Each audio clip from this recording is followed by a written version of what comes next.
আমি একটা মেয়েকে ভালোবাসি, ভালোই করেছো, সেও আমাকে প্রচুর ভালোবাসে, কিন্তু তার পরিবার থেকে তাকে বিয়ে দিয়ে দিছে, তাও মেয়েটা আমাকে আগের মতোই ভালোবাসে। সে এখনো আমাকে মাঝে মাঝে কল দিয়ে আমার সাথে কথা বলে, আমাকে নিয়ে পালাতে চায়। এখন আমার করণীয় কি?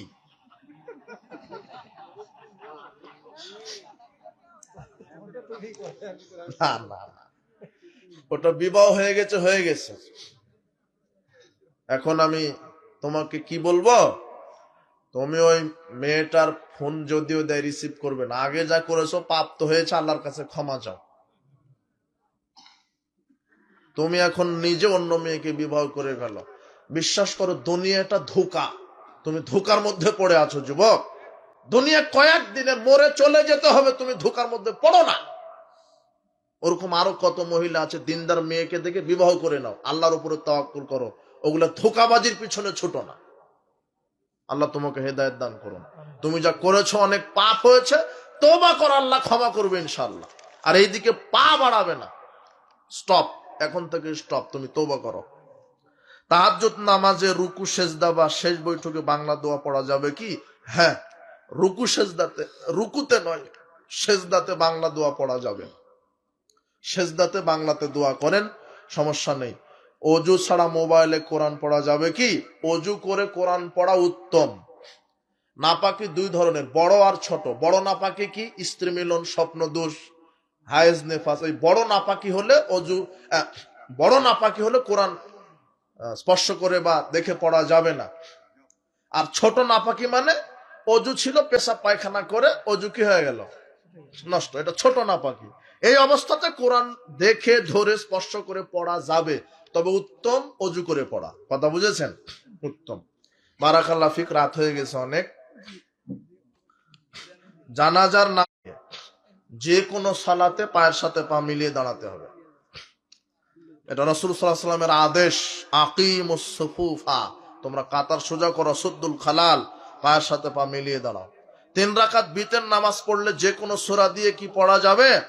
বিতের নামাজ পড়লেই কি দোয়া কুনুত পড়া বাধ্যতামূলক? আপনারা উঠছেন কেন? বৈঠক ভঙ্গের দোয়া ছাড়া উঠলে আপনি বৈঠকের কোনো সম্মেলনের কোনো নেকি ফজিলতি পাবেন না। বৈঠক ভঙ্গের দোয়া পড়ে উঠতে হবে, এটা শিষ্টাচার।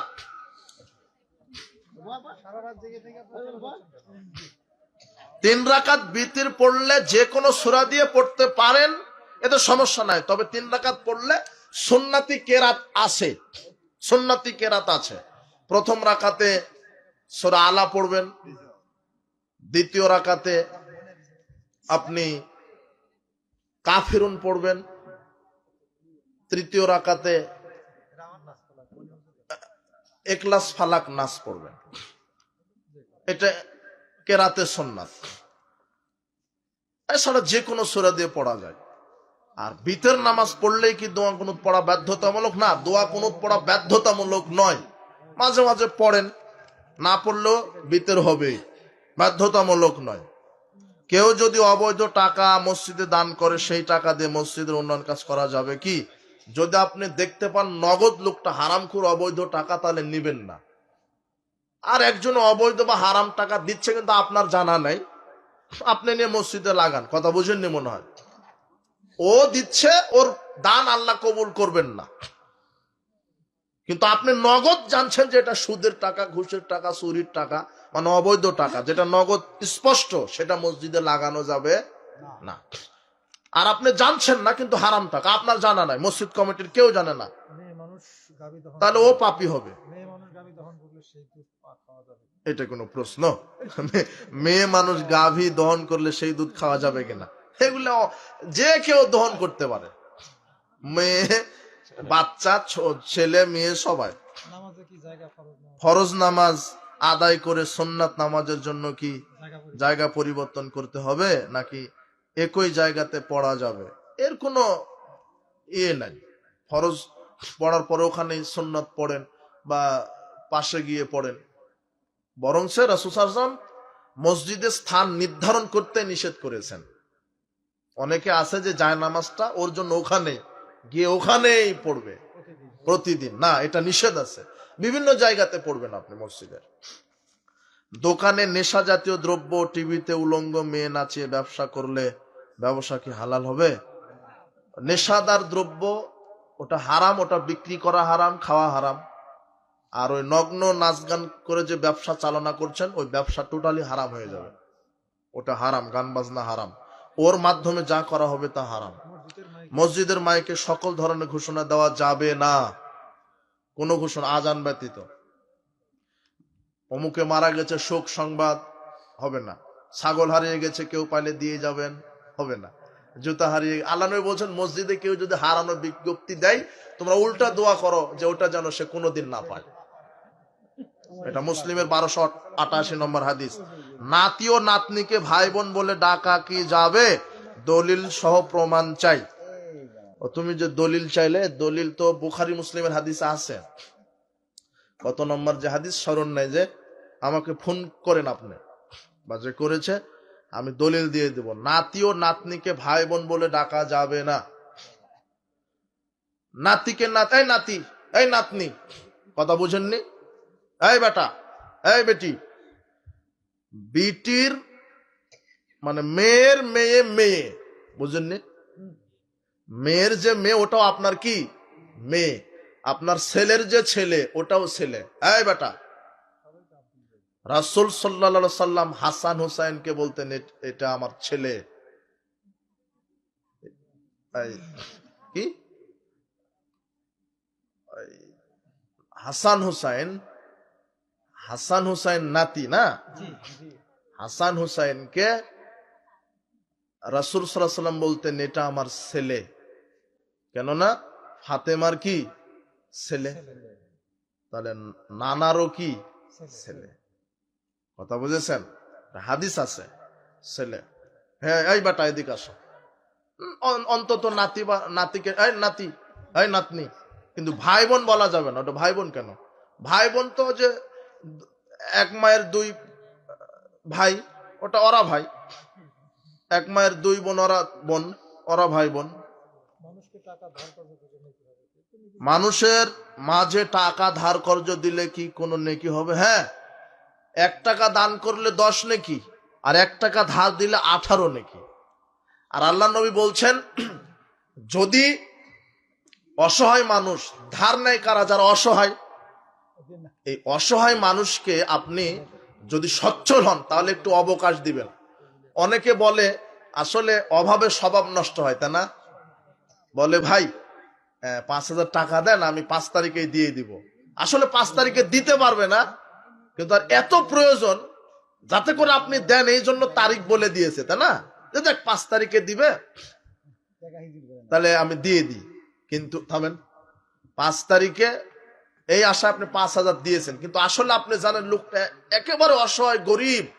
আপনি তখন তাকে অবকাশ দিবেন। কি দিবেন? যে না, আমি অবকাশ দিলাম, আসলে আপনি গরিব মানুষ, আপনি ধীরে সুস্থে আমাকে দিয়েন।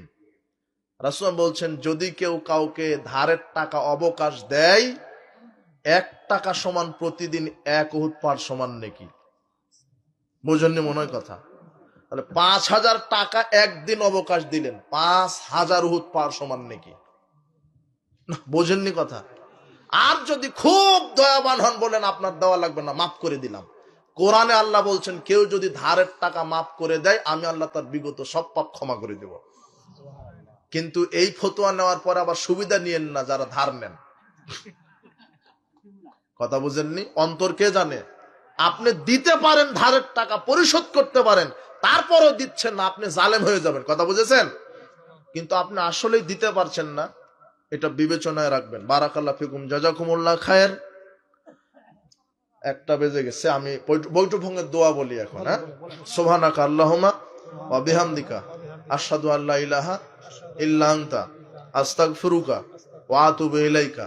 আসসালামু আলাইকুম ওয়া রাহমাতুল্লাহি ওয়া বারাকাতুহু।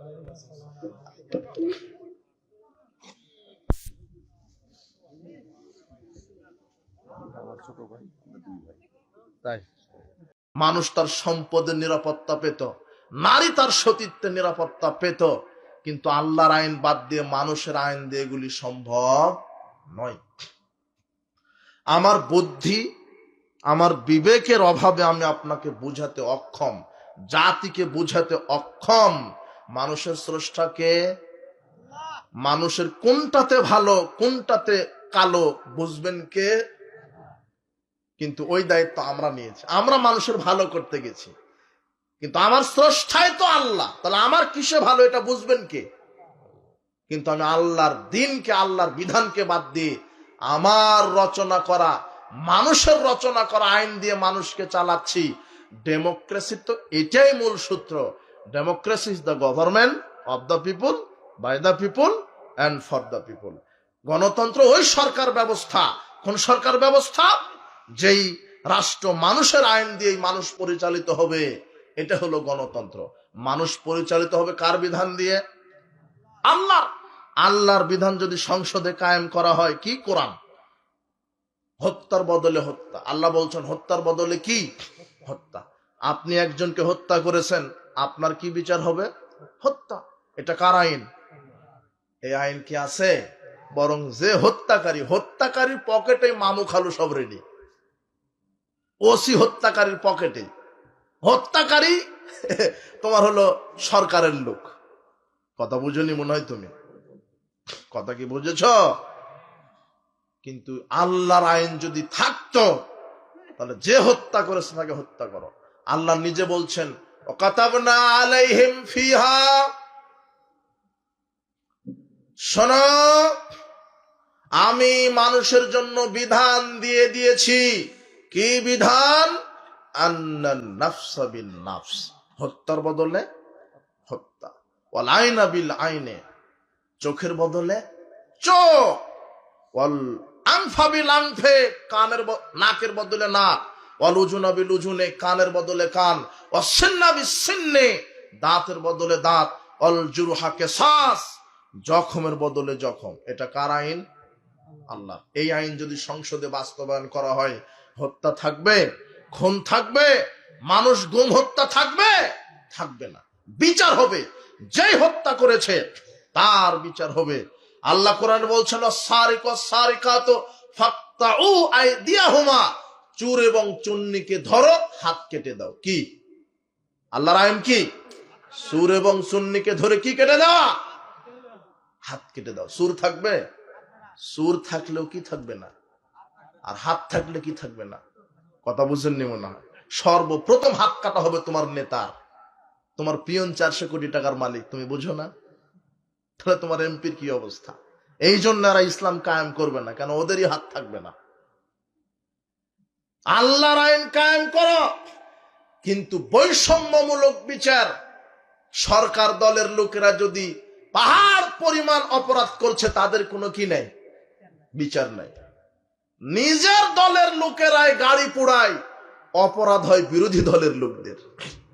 গাড়ি পুড়ে আর একজনের নামে কেস। এই ছেলে শোনো, তোমার এই কামারখন্দ থানাতে খুব, থানার সামনে খুব মারামারি পিটাপিটি, 2 জন মার্ডার।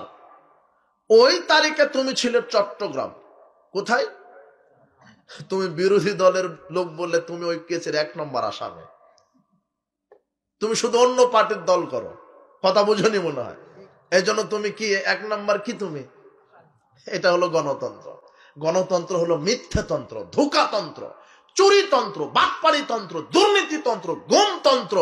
গণতন্ত্র হারাম।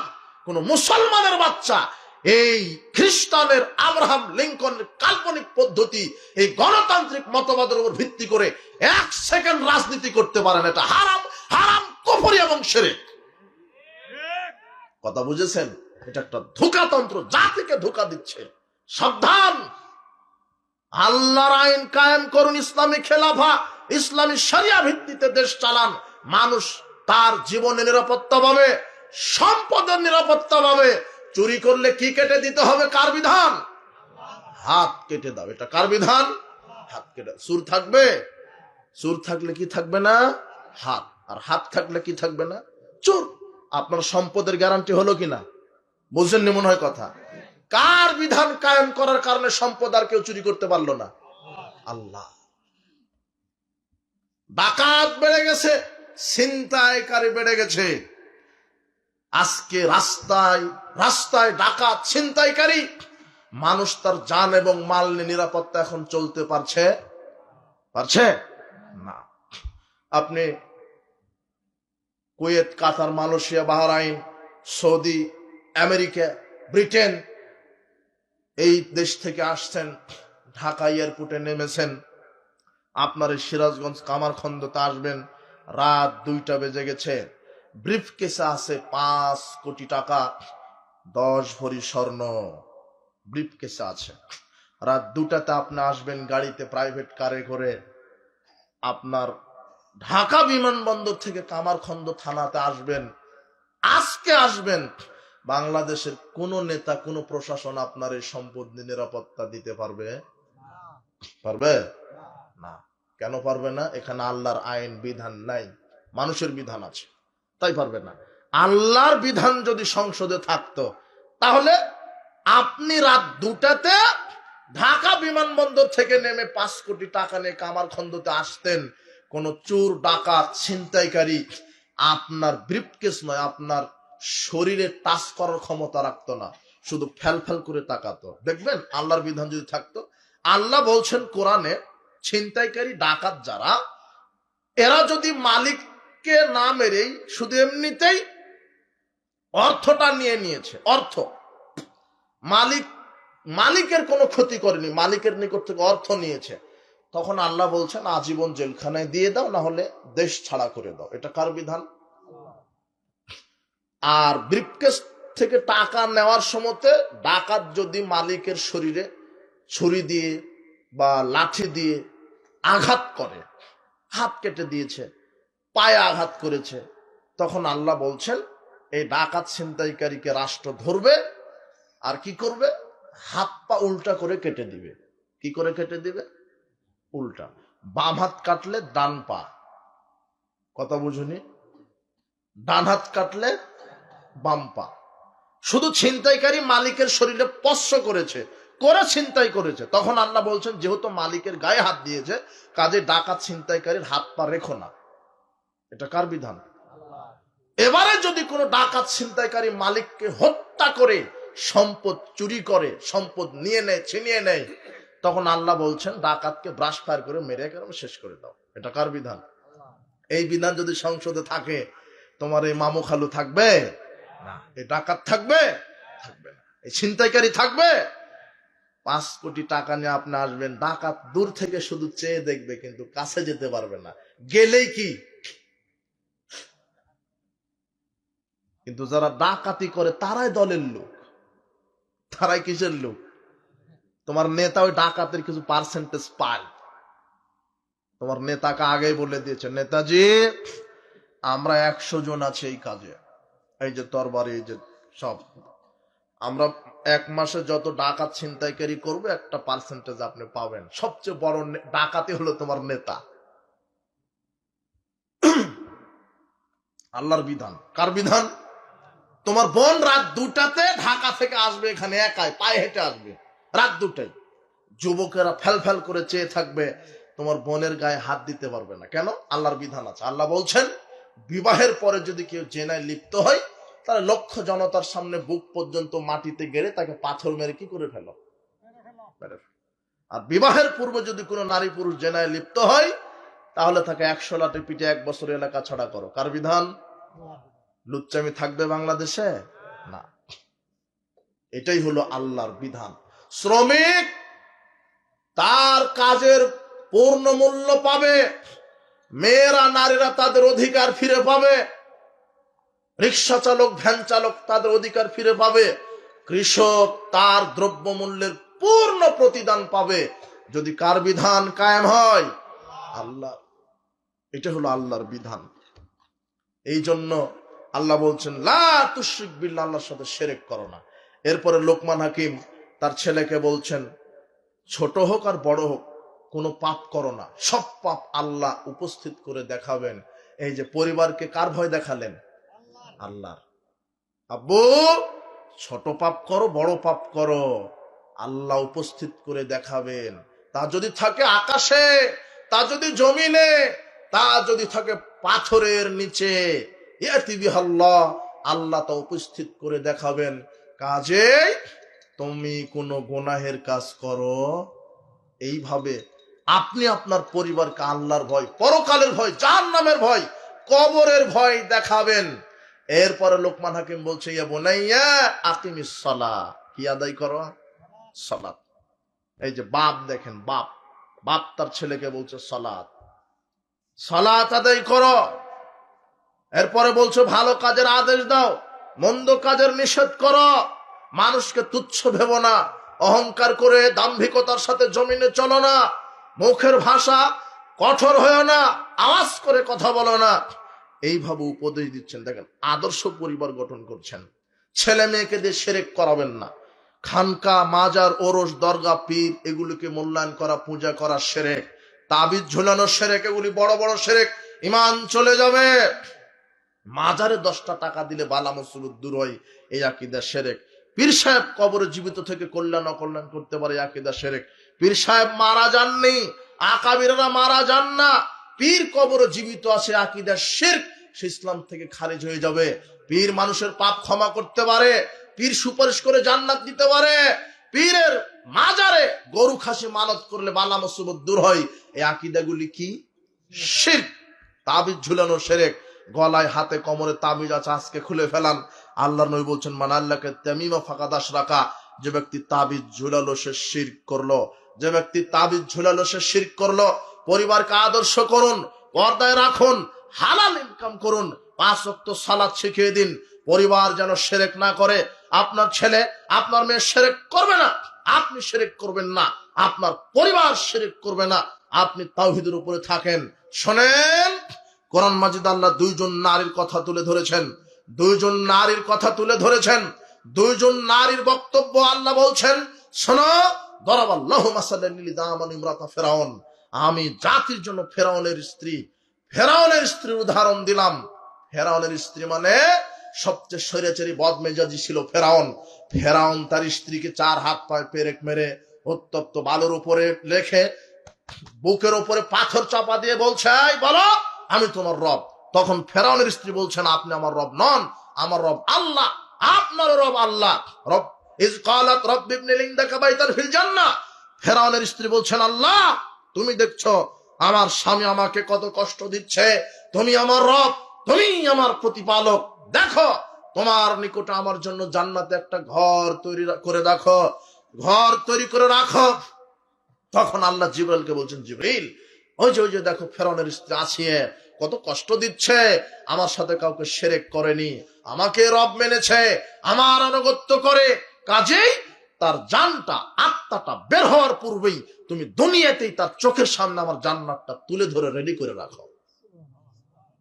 উপস্থিত বৈঠকের মা বোন, আপনাকে বলছি, ফেরাউনের স্ত্রী আসিয়ার মতো ইমানদার হন, শিরক করবেন না, শিরকের সাথে আপোষ করবেন না। আপনাকে বলছি, হে দিনী ভাই, শিরক করবেন না।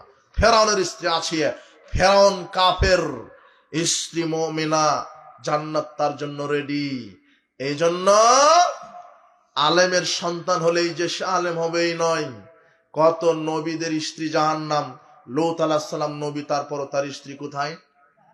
নূহ আলাইহিস সালাম তার স্ত্রী, নূহ আলাইহিস সালাম নবী, লূত আলাইহিস সালাম নবী, তারপর তার স্ত্রী কোথায়? নূহ আলাইহিস সালাম নবী, তারপর তার স্ত্রী ঈমান না আনার কারণে কোথায়? নূহ আলাইহিস সালামের 3 ছেলে কোথায়? জাহান্নাম। 3 ছেলে না কয় ছেলে? যেই ছেলেরা ঈমান আনেনি তারা জাহান্নাম, নবীর ছেলে। তো নবীর ছেলে হলেই জান্নাত। ঈমান আকীদা যার ঠিক আছে তার জন্য কি? জান্নাত। বিচার মাঠে নবীর ছেলে দিয়ে কাম হবে না, অমুক নেতার নেত্রীর ছেলে মেয়ে দ্বারা কাম হবে না। ঈমান ভালো, আমল ভালো, পরকাল ভালো। ঈমান খারাপ, আমল খারাপ, পরকাল খারাপ। উপস্থিত বৈঠকের মুসলিম দিনী ভাই বোন, বলছিলাম আদর্শ পরিবার গঠনে নারীর ভূমিকা। আদর্শ পরিবার গঠনে নারীর ভূমিকা। শিক্ষিতা নারী যদি পরিবারে হয়, তার ছেলে মেয়ে শিক্ষিত হয়। হাজেরা আলাইহিস সালামের মতো মা যদি হয়, ইসমাইলের মতো সন্তানও জন্মগ্রহণ করবে। হাজেরার মতো হন, আয়েশা রাদিয়াল্লাহু আনহার মতো হন। রাসূল সাল্লাল্লাহু আলাইহি ওয়াসাল্লাম কি বলছেন? কামালা মিনার রিজালি কাসীরুন লাম ইয়াকমুল মিনান নিসায়ে। অনেক পুরুষ ইমানদার হয়েছে, কিন্তু মহিলারা বেশি ইমানদার হতে পারেন। ইল্লা আসিয়া, তবে ফেরাউনের স্ত্রী আসি ইমানদার, পুরো ইমানদার। ও মারিয়াম বিনতে ইমরান, ইমরানের মেয়ে মারিয়ামও ইমানদার। তবে ইন্না ফাজলা আয়েশা তাআলা নিসায়ে কাফাজলি সারিদ আলা সাইরিত তাম, আয়েশার মর্যাদা বলবো আবার কি? আল্লাহর নবী বলছেন সারা পৃথিবীর সব খাদ্যের উপরে সারিদ খাদ্যের মর্যাদা যেমন, সারা পৃথিবীর সব নারীদের উপরে আয়েশার মর্যাদা তেমন। আয়েশা মরা মানুষকে দেখে পর্দা করে। কাকে দেখে? আয়েশার জানান বলছেন আমার স্বামী মোহাম্মদ সাল্লাল্লাহু আলাইহি সাল্লাম, ওর পাশে আমার পিতা আবু বকর ঘুমিয়ে আছে, দিন রাত যায় কিছু মনে করি না। কয়েকদিন পর ওমর ইবনুল খাত্তাব মারা গেল, যেতে কেমন যেন ইতস্তত মনে হচ্ছে, কাপড় মাথায় না দিয়ে আটো না হয়ে চাদরটা বুকের উপরে না দিয়ে, কেন? এখন হলো বেগানা পুরুষের কবর। বোঝেননি মনে হয় আপনি। এতক্ষণ ছিল স্বামী আর বাপের, স্বামী আর বাপের উপরে সাধারণ পোশাক পরলে হয়, পর্দা করার ওইভাবে প্রয়োজন নেই। কিন্তু বেগানা পুরুষের সামনে কি করতে হবে? কিন্তু তো মারা গেছে, তারপর এটা ইতস্তত যেটা একটা বেগানা পুরুষ। আয়েশা রাদিয়াল্লাহু আনহা মরা মানুষকে দেখে পর্দা করে, আর আপনার মেয়ে, আপনার স্ত্রী, আপনার বোন ঢং ঢং করে পুরুষের সামনে দিয়ে হেঁটে বেড়ায়, আপনার স্ত্রীর আবার কি মান? মা বোন, আপনি আয়েশা রাদিয়াল্লাহু আনহার মতো হন, আল্লাহ আপনাকে তৌফিক দান করুন। আপনার অনেক মর্যাদা। আল্লাহ নবী বলছেন যে ল্যাংটা মহিলা, বেহায়া বেশরমা মহিলা শয়তান, শয়তানের বেশে যায়, শয়তানের বেশে আসে। মহিলাদেরকে শয়তান বলছেন কোন মহিলা?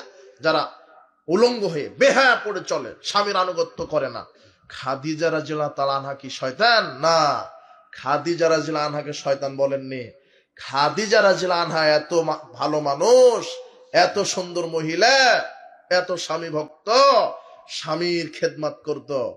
প্রায় দিন গারে হেরাতে খাদ্য নিয়ে গিয়ে দিতেন মুহাম্মদ সাল্লাল্লাহু আলাইহি ওয়াসাল্লামকে। একদিন জিবরাইল এসে বলছেন, ইয়া রাসূলুল্লাহ, ওই যে খাদিজা আসছে, হাতে ভাত তরকারি রুটি যা আছে আছে আপনার জন্য, বাটি আছে, তরকারি আছে, নিয়ে আসছে। আসলে আসার সাথে সাথে বলবেন আমি তো সালাম দিলাম, তোমাকে আল্লাহ সালাম দিয়েছে, আল্লাহ সালাম দিয়েছে, আর তোমার জন্য জান্নাতে একটা দামি ঘর নির্মাণ করে রাখা হয়েছে। কেন? খাদিজা স্বামীর আনুগত্য করত। বলেন তো কার আনুগত্য করত? যেই নারীরা স্বামীর আনুগত্য করে তার জন্য দামি জান্নাত আছে। আল্লাহ নবী বলছেন ওই নারীর জন্য জান্নাতের 8টি দরজা খোলা। কোন নারী? 1, যেই নারী 5 ওয়াক্ত সালাত আদায় করে। 2, যেই নারী স্বামীর আনুগত্য করে। 3, যেই নারী রমাদানের সিয়াম পালন করে। 4, যেই নারী লজ্জাস্থানের হেফাজত করে। আল্লাহর নবী বলছেন এই নারীর জন্য আল্লাহ জান্নাতের 8টি দরজা খুলে দিবেন। আল্লাহ নবী বলছেন আরবাতুম মিনাস সাদা, সৌভাগ্যের চাবিকাঠি 4টি। সৌভাগ্যের চাবিকাঠি কয়টি? সৌভাগ্যের চাবিকাঠি 4টি। আদর্শ পরিবারে নারীর ভূমিকা, আদর্শ পরিবারে নারীর ভূমিকা। আল্লাহর নবী বলছেন সৌভাগ্যবান পুরুষ সেই যার 4টা জিনিস সুন্দর। সৌভাগ্য পুরুষ সেই যার 4টা জিনিস সুন্দর। আর মালাত আল মারআতুস সালেহা, যার স্ত্রী সৎ, যার স্ত্রী কি? সৎ, পর্দানশীল, পরহেজগার, সালাত আদায় করে, বেপরদায় চলে না, স্বামীর আনুগত্য করে, শ্বশুর শাশুড়ির খেদমত করে, শ্বশুর শাশুড়িকে মূল্যায়ন করে, স্বামীর খেদমত করে, সেই পুরুষ সৌভাগ্যবান। সেই পুরুষ কি বান? সৌভাগ্যবান। 2, ওয়াল জারুস সালেহ, যার প্রতিবেশী সুন্দর, যার প্রতিবেশী সৎ। আপনার কি প্রতিবেশী ভালো? একটু কিছু হলেই বেড়া লাগে, তোকে যেতে দিব না, তোর মুরগি যেন আমার আঙিনায় না আছে। কি দাম্ভিকতা! তোকে এই রাস্তা দিয়ে ভ্যান নিয়ে যেতে দিব না, কি দাম্ভিকতা! মাত্র 5 টাকা দামের একটা বেগুন গাছ আপনার বকরি খেয়ে ফেলেছে, তখন আপনার স্ত্রী ও যার ছাগল খেয়ে ফেলেছে বলছে যে ওর ছেলের চোখ কানা করে না কেন? 5 টাকার বেগুন খাওয়াতে কত বড় অভিশাপ দিল তোমার বউ। কথা বুঝনি মনে হয়? 5 টাকার বেগুন খেয়েছে, 5 টাকার দামের বেগুন গাছ খেয়েছে, তোমার স্ত্রী সারা দিন গালি দিল। আপনিও চাকরি থেকে অথবা মাঠ থেকে এসে আপনিও লাগলেন। 2 ঘন্টা গালি দেওয়ার পরে বলছেন খালেদা এখন ধৈর্য ধরো। মানে আগে ধৈর্য ধরতে বলেন, আগে গালি দিয়ে রাগ মিটিয়ে নিলেন, তারপরে বলছে হয়েছে, মানে এখন আর পারছেন না, তখন বলছে হয়েছে। এই হলো প্রতিবেশী। যার ভালো প্রতিবেশী নয় সে সৌভাগ্যবান নয়। 3, মাসকানুল ওয়াসিয়া, যার বাড়ি প্রশস্ত, বাড়ি প্রশস্ত, মেহমান গেলে থাকার জায়গা আছে। ঘুমানোর জায়গা আছে, পেশাব পায়খানার জায়গা আছে, পর্দার ঘাটতি হয় না। তার মানে আমি বলছি না বিল্ডিং করতে হবে, এসি করতে হবে, চটছালা দিয়ে ঘিরে হন, বাঁশ দিয়ে ঘিরে বাড়ি করেন, কিন্তু প্রশস্ত, পর্দার যেন কোনো ঘাটতি না হয়। প্রশস্ত বাড়ি, মেহমান গেলে তাকে থাকার জায়গা দিতে পারেন, প্রশস্ত বাড়ি। আপনি ওই বস্তা দিয়ে ঘিরেন, চট দিয়ে ঘিরেন, আপনি খেজুর গাছের পাতা দিয়ে ঘিরেন, বাঁশ খাম্বা ফাটিয়ে বাঁশ দিয়ে বাঁশের বাড়ি করেন, তারপরে প্রশস্ত বাড়ি, মেহমান খানা থাকবে, স্ত্রীর জন্য আলাদা একটা রুম থাকবে, স্ত্রীর রুমে কেউ ঢুকবে না, কে ব্যতীত? তুমি তোমার বন্ধু বান্ধব সবাইকে স্ত্রীর রুমে ঢুকাচ্ছ, স্ত্রীকে সামনে নিয়ে গল্প করছো, বিশ্বাস করো দুদিন পরে তোমার বউ বন্ধুর হয়ে যাবে। আর তুমি যে এত ইতর কাপুরুষ, তোমার বউয়ের ছবি উঠা ফেসবুকে আপলোড করে দিচ্ছ, বলছো যে এটা আমার বউ, জাতীয় বলছে যাক ভালোই একটা মাল রে। অবাক, তুমি আবার এত নিচে নামলে কেন? এখন যারা কুকুর শিগাল এরাও যখন মিলন করে দেখবে খড়ের উতে যায়, দেখো নি তুমি? না বোঝনি মনে হয়। মানুষের অত্যাচারে কুকুরও যখন মিলন করছে, দেখো যে খড়, মানে যে এগুলো কি বলে, খ্যার, খ্যারের পালা বলেন কিনা, পালা, পালার উতে গিয়ে দেখো কুকুরেরা মিলামেশা করছে, মানে ওদেরও একটা ইতস্তত আছে মনে হচ্ছে। ওটা তোমার নাই, তোমার বউকে লিপস্টিক, আলকাতরা, কপালের ঠেগুলি দিয়ে ফেসবুকে মেরে দিলে, আবার ওদেরকে বলা হচ্ছে ক্লাপল ব্লগার। কি বলছে রে ইংরেজিতে? বউকে দিয়ে লুচ্চামে ব্যবসা শুরু করো কেন? ভিক্ষা করে খাও, বউয়ের শরীর বিক্রি করে তুমি খাচ্ছ কেন? আশ্চর্য কথা, জাতি কোথায় নেমেছে! একেবারে ইতর শ্রেণীর মানুষ, থার্ড ক্লাস মানুষ, যারা বউকে দিয়ে ব্যবসা করে, বউকে দিয়ে কেক পাউরুটি বিক্রি করা শুরু করে দিয়েছে। কাপুরুষ, তুমি কাপুরুষ, তোমার শরীরে রক্ত নাই মুসলমানের, তুমি কাপুরুষ হয়েছ। বউকে দিয়ে কেক রুটি বিক্রি করাবে কেন? কাপড় বিক্রি করাবে কেন বউকে দিয়ে? তোমার সমাজের ব্যবস্থাটা একটু উল্টা, বলছে স্বামীর খেদমত করলে না হয় চাকরানি, দাসী। তোমার শ্বশুর বলছে যে আমার মেয়েকে সংসারে এত খাটতে দিব না, দাসীর মতো খাটতে দিব না, কি করতে হবে? অফিসের বসের সাথে রাতে থাকতে হবে, মানে চাকরি করাবে মেয়েকে দিয়ে। স্বামীর খেদমত করা হলো দাসী, আর অফিসের বসের খেদমত করা হলো চাকরি। তোমার সমাজ এটা। অফিসের বস বলছে তোমার বউকে রাত 12টায় আসো তো, তাও যেতে হবে, ওটা হলো কি? চাকরি। আর যখন স্বামীকে এক কাপ চা দিচ্ছে, ওটা হলো দাসী। তোমার জাতির উপরে আমি থুতু নিক্ষেপ করি, তোমার জাতিকে আল্লাহ হেদায়েত দান করুন। ওটা নয় শিক্ষা ব্যবস্থা। তোমার বউ চাকরি করবে কেন অন্যের আন্ডারে? নারী চাকরি করবে নারীর পরিবেশে, কথা বুঝুনি মনে হয়? সহশিক্ষা হারাম।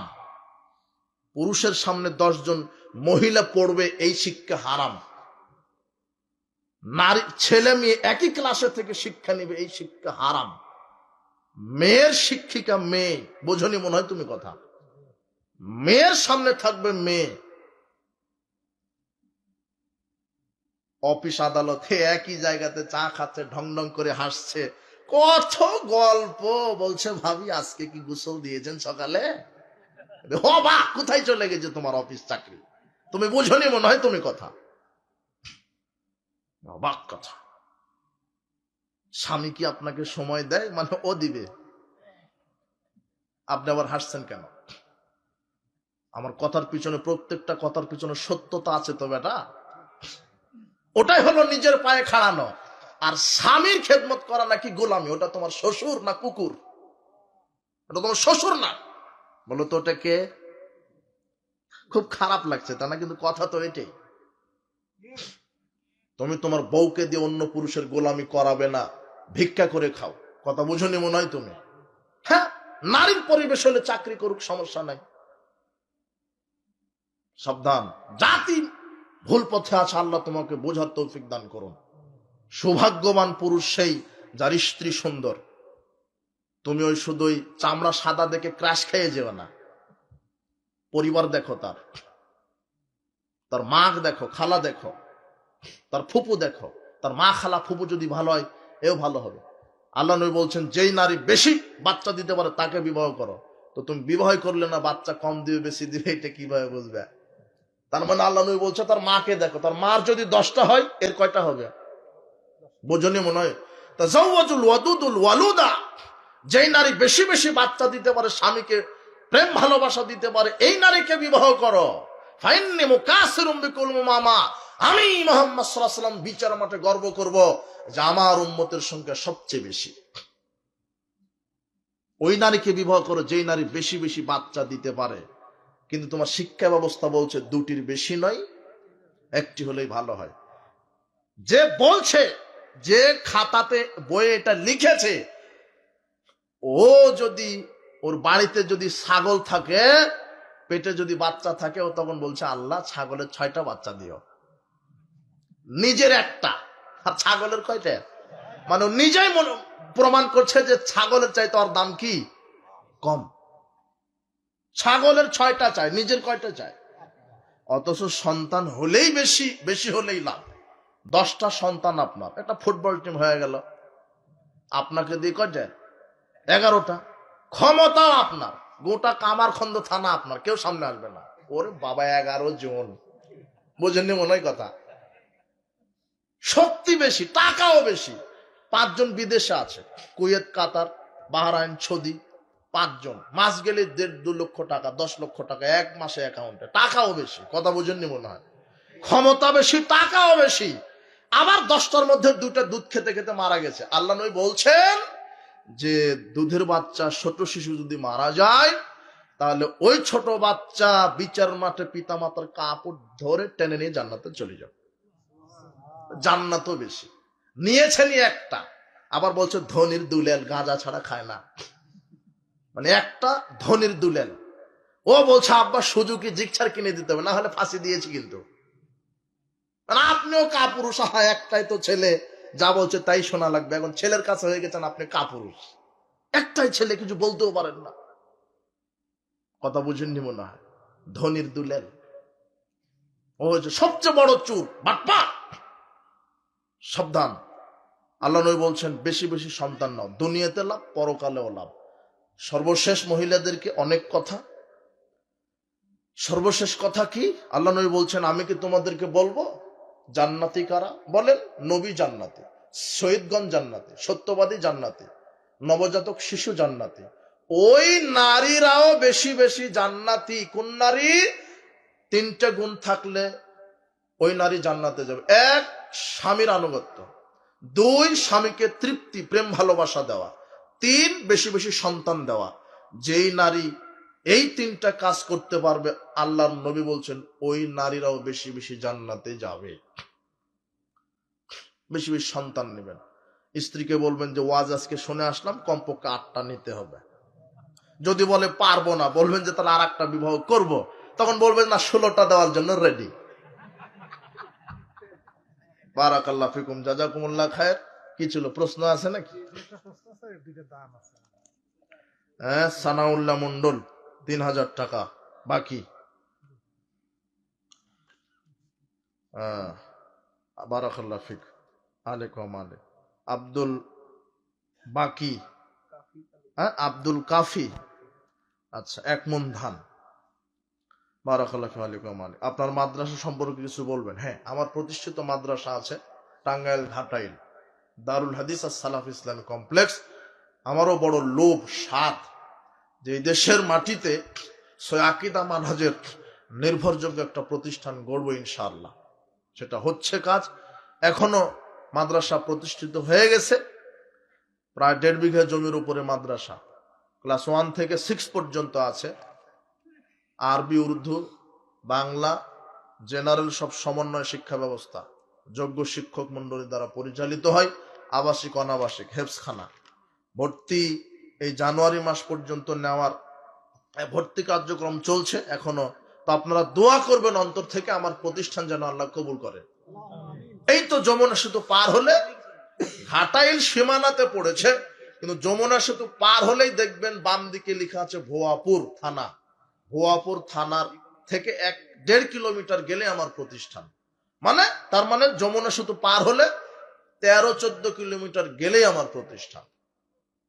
সহিহ আকীদা মানহাজের প্রতিষ্ঠান, যেখানে শিরক হয় না, বেদাত হয় না, অপসংস্কৃতি হয় না, যোগ্য তাকওয়া আল্লাহ ভীরু শিক্ষক দ্বারা পরিচালিত হয়, যার পরিচালক আমি, যার জিম্মেদার আমি, আমার পরিচালনা তত্ত্বাবধানে মাদ্রাসা চলে। অনেক অভিভাবকেরা ফোন করে আমাকে বলে, আমার মেয়েকে পড়াবো, ভালো আকীদার মাদ্রাসা পাচ্ছি না, আমার ছেলেকে কোথায় ভর্তি করাবো? বেদাতি মসজিদ মাদ্রাসায় উঠা বসা করা যাবে না। বেদাতি মসজিদ মাদ্রাসায় দান করা হারাম, সহযোগিতা করা হারাম। যেখানে বিদাত হয়, বেদাতি প্রতিষ্ঠানে ছেলে মেয়েকে পড়ানো হারাম। সাবধান, বেদাত শিখাবেন না। আপনি সম্পদের জমি স্বর্ণ কিনছেন কেন? আপনার ছেলে মেয়েকে স্বর্ণ তৈরি করবেন। কথা বুঝেননি মনে হয়? বড় উচ্চ শিক্ষা ডিগ্রি নিতে হবে তাকে কোরআন হাদিসের উপরে। আপনার ছেলে মেয়েকে সঠিক আকীদা মানহাজের উপর শিক্ষা দান করুন। আপনার সন্তানের জন্যই প্রতিষ্ঠান। আপনি অন্তর থেকে দোয়া করবেন। আর সবারই দাওয়াত থাকলো, প্রতিষ্ঠানে যাবেন, দেখে আসবেন, যোগাযোগ করবেন, আর আল্লাহর কাছে দোয়া করবেন আল্লাহ যেন আমার প্রতিষ্ঠান কবুল করে। ভোট দিয়ে বা শ্রম দিয়ে নেতা বানালে সেই নেতা যদি আমানতের খেয়ানত করে, তাহলে কি সেই পাপের গোনা আমারও হবে? হ্যাঁ হবে, সাদগায়ে জারিয়ে। ওটা ভোটের ফজিলত। আমার একাধিক বক্তব্যে বলা আছে, ভোটের ফজিলত আছে। যাকে মেরে দিলেন ভোট, ও যত লুচ্চামি করবে সমপরিমাণ আপনার, যত দুর্নীতি করবে, চুরি করবে, সমপরিমাণ আপনার। এই গণতান্ত্রিক পদ্ধতিতে নির্বাচন হলো, ওখানে যাওয়ারই দরকার নাই। শুধু সালাত আদায় করে আল্লাহকে বলবেন, আল্লাহ তুমি অভ্রান্ত সত্য নেতা পাঠাও ইসলামের উপরে, ইসলামী খেলাফার উপরে। এইভাবে দোয়া করবেন। কথা বোঝেননি মনে হয়?